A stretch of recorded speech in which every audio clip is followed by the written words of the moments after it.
استاد په سکول کې یو ماشوم را پاسه و ویلې بچیه پلار دې څه کار کوي استاد په سکول کې یو ماشوم را پاسه ویلې بچیه پلار دې څه کار کوي ماشوم سړی ډېر په غري ونیولي انداز خپلو ملګرو ته چاپېر وکتل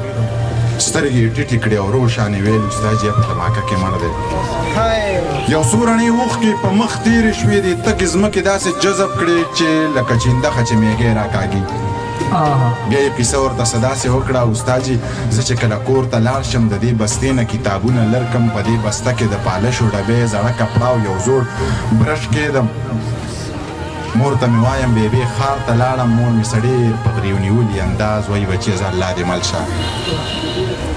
د دغې ښار د یو سړک په غاړه د دغې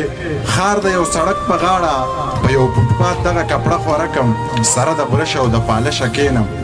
بیا د دې ښار دغې ړندو خلکو لا د پیزارونو صفایي کومه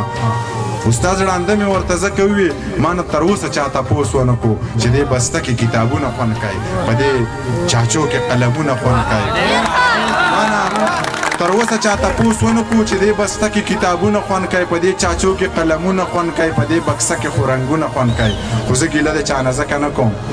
چې اوازونه د انسان اورم خو په دې ښار کې انسان بالکل نشته خو زه ګیله د چا نه ځکه نه کوم چې اوازونه د انسان اورم خو په دې ښار کې انسان بالکل نشته دلته د زړه خاوندان بالکل نشته دلته په چا کې ایمان بالکل نشته اوس ماشوم قیسه لا ختمه کړې نه وه چې د چوټۍ ټاله یې ووهله خاموشي ورسره ماته شوله